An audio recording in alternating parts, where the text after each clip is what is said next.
Hey guys, all is well study group চ্যানেলে সবাইকে স্বাগত জানাচ্ছি। আজকে যে টপিকসটা নিয়ে ডিসকাস করব সেটা হচ্ছে এনসিইআরটির ক্লাস 10 জিওগ্রাফির চ্যাপ্টার 1 রিসোর্স অ্যান্ড ডেভেলপমেন্ট নিয়ে আজকে ডিসকাস করব। যেটা যারা তোমরা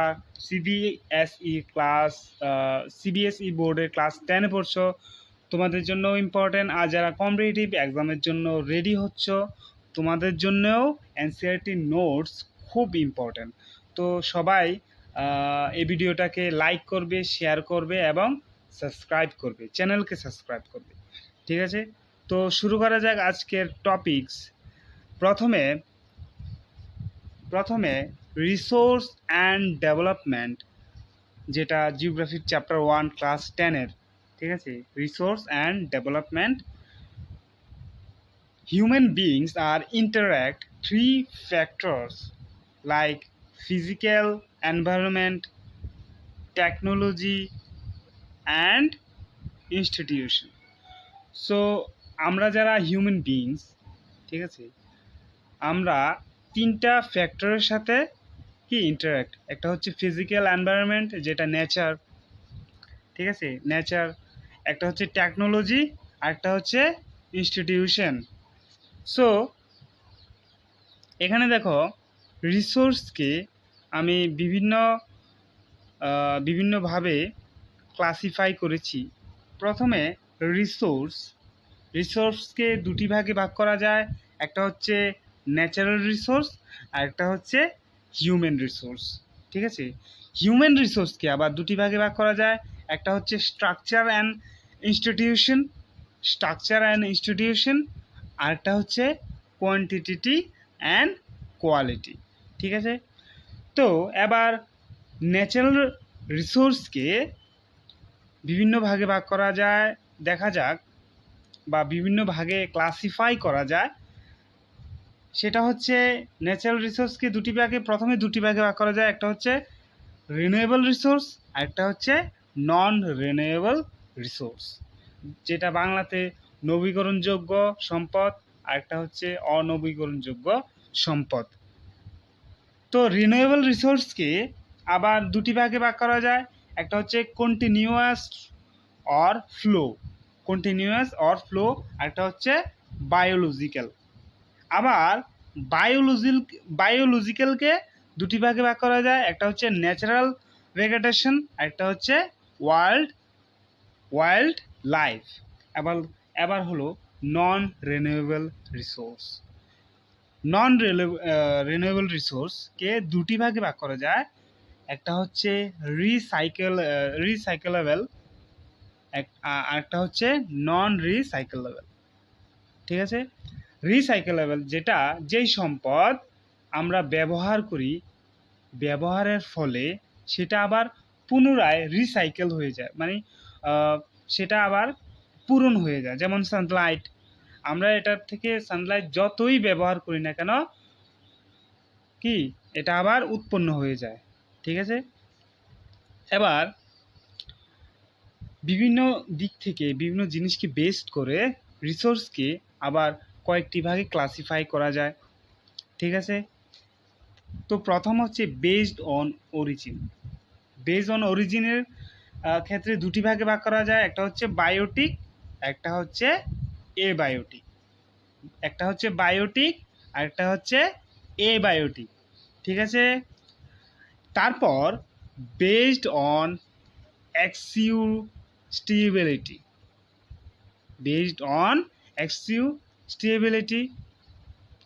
সেই অনুসারে রিসোর্সকে দুটি ভাগে ভাগ করা যায়। একটা হচ্ছে রিনিউয়েবল রিসোর্স, আর একটা হচ্ছে নন রিনিউয়েবল রিসোর্স, যেটা বাংলাতে নবীকরণযোগ্য। রিনিউয়েবল মানে নবীকরণযোগ্য সম্পদ, আর নন রিনিউয়েবল এর কথার বাংলা মিনিং হলো অনবীকরণযোগ্য সম্পদ। তারপর বেসড অন অনারশিপ এর ক্ষেত্রে রিসোর্সকে কয়েকটি ভাগে ক্লাসিফাই করা যায়। হ্যাঁ, প্রথমে individual, community, natural and international. ঠিক আছে। তো ইন্ডিভিজুয়ালের ক্ষেত্রে প্ল্যান্টেশন, কমিউনিটির ক্ষেত্রে ভিলেজ ফন্ডস, গ্রেজিং গ্রাউন্ডস, ন্যাশনালের ক্ষেত্রে রোডস, ক্যানেলস, রেলওয়েজ, ইন্টারন্যাশনাল ক্ষেত্রে ইইজেড। ইইজেড কি? ইইজেড হলো ভারতের ভারতের সরি সরি আমি আর্টের ক্ষেত্রে খুবই একদম দুর্বল।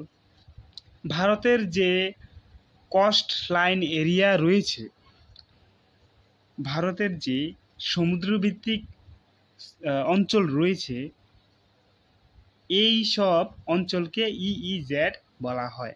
ঠিক আছে। তারপর বেসড অন স্ট্যাটাস অফ ডেভেলপমেন্টের ক্ষেত্রে রিসোর্সকে কয়েকটি ভাগে ভাগ করা যায়, যেমন potential developed stock, non technology and feasibility dam hydrogen. ঠিক আছে। এরকম করে বিভিন্ন জিনিসকে বেসড করে রিসোর্সকে বিভিন্ন ভাগে ক্লাসিফাই করা যায়। ঠিক আছে। তারপর কি? তারপর হলো প্রবলেম অফ রিসোর্স ডেভেলপমেন্ট। রিসোর্সকে ডেভেলপমেন্টের ক্ষেত্রে যে আমাদের প্রবলেম ফেস করতে হয় সেগুলা কি কি? ঠিক আছে। প্রথমে হচ্ছে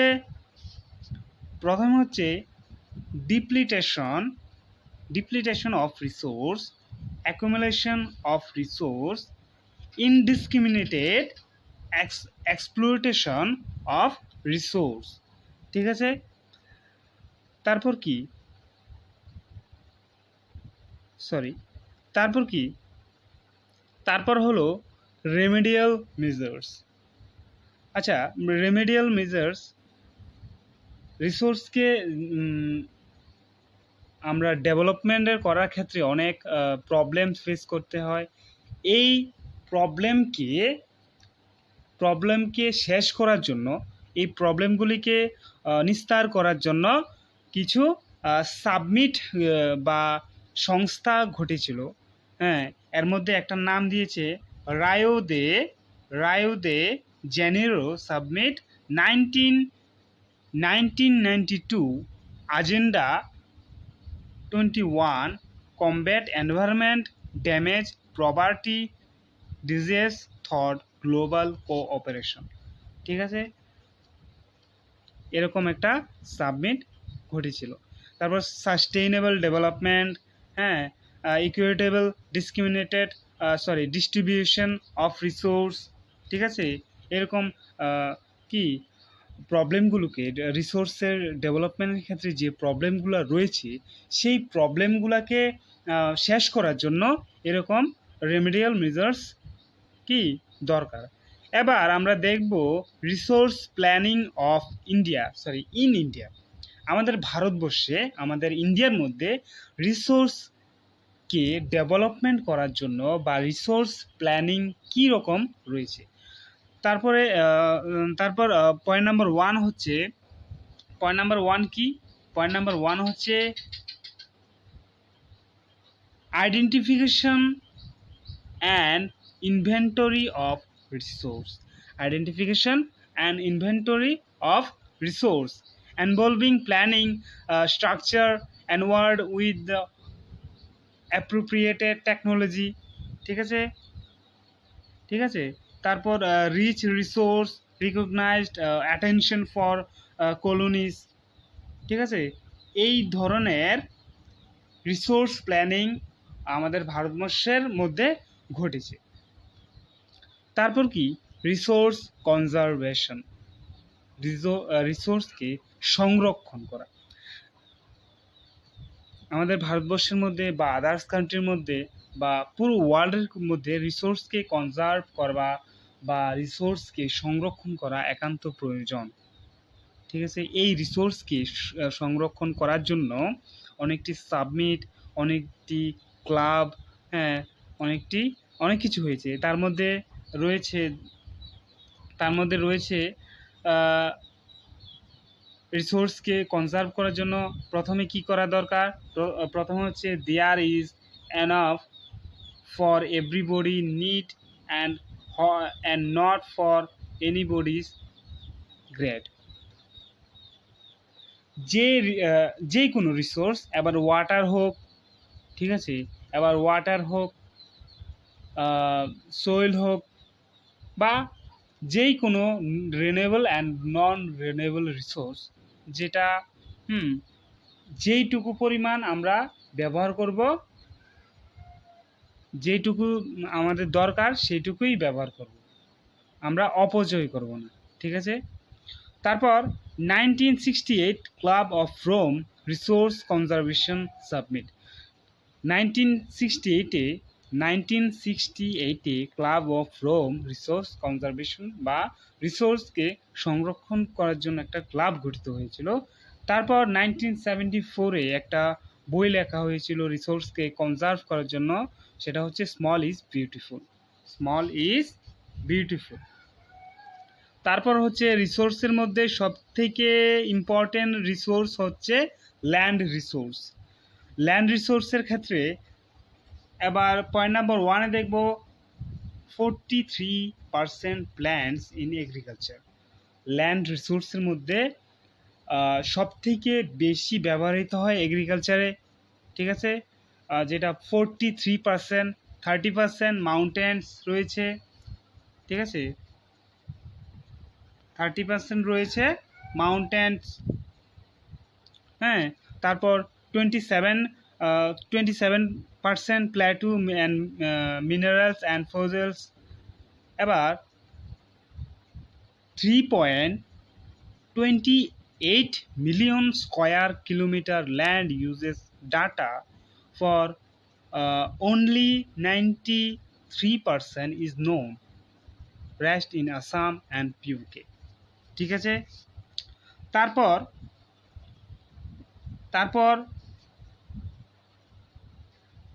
তারপর কি তারপর হচ্ছে 5 নম্বর পয়েন্ট হচ্ছে net sown area 80% in Punjab and Haryana and 10% in Arunachal Pradesh, Mizoram, Manipur and Andaman Nicobar island, ঠিক আছে, আন্দামান নিকোবর আইসল্যান্ড। তারপর forest area 33% as per the national forest policy 1952। তো 1952-এর ন্যাশনাল ফরেস্ট পলিসি অনুযায়ী 33% আমাদের ফরেস্ট এরিয়া রয়েছে। তারপর ওয়েস্টল্যান্ডে rocky arid and desert lands, হ্যাঁ, 93% বেসিক নিডস ফ্রম ল্যান্ডস। এই হচ্ছে ল্যান্ড রিসোর্সের একটা ধারণা। ল্যান্ড রিসোর্সের কত পার্সেন্টের মধ্যে এগ্রিকালচার রয়েছে, মাউন্টেন্স রয়েছে, প্ল্যাটু অ্যান্ড মিনারেলস রয়েছে, এরকম জিনিস রয়েছে। তারপর আমরা কি আছে দেখব। তারপর ল্যান্ড ইউটিলাইজেশন।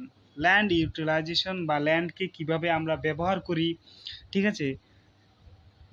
ল্যান্ডকে প্রথমত আমরা ফরেস্টের জন্য ব্যবহার করি, প্রথমত ফরেস্টের জন্য ল্যান্ড ব্যবহার হয়।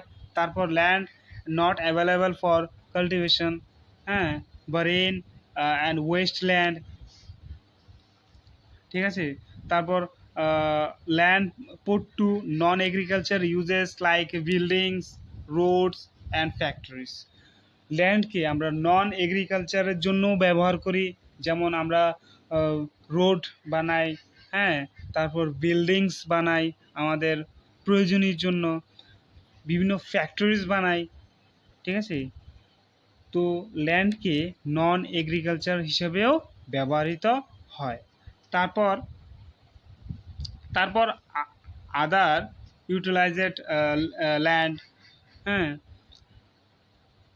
তারপর permanent pasture and grazing land, land under the miscellaneous tree crops groves, বিভিন্ন ধরনের গাছপালা, বিভিন্ন ধরনের উদ্ভিদ, বিভিন্ন ধরনের ক্রপ আমরা এগ্রিকালচারের মধ্যে বা এগ্রিকালচারের বাইরে, যেমন আমরা আম বাগান, শাল বাগান, এই ধরনের বাগান করি, ঠিক আছে। এই ধরনের বাগান করার জন্য আমরা ল্যান্ডকে ইউজ করি, ঠিক আছে। তারপর এটা দেখতে হবে না। তারপর হচ্ছে general land uses categories. General land uses categories 1962 to 1961। তো 1961-এ ল্যান্ডকে কীভাবে কিসের জন্য ব্যবহৃত হতো? প্রথমত ফরেস্টের জন্য ব্যবহৃত হতো। হ্যাঁ, wherein wasteland area under the non agriculture uses, permanent pasture and grazing land, area under the mystery crops and groves, এই ধরনের জিনিসের জন্য ল্যান্ডকে ব্যবহৃত হতো। কতর মধ্যে? 1960 থেকে 1961 মধ্যে। তারপর এবার 2002 থেকে 2003 পর্যন্ত ল্যান্ডকে কিভাবে ব্যবহার করা হয়। 2002 থেকে 2003 এর মধ্যে ল্যান্ডকে কিভাবে ব্যবহার করা হয়?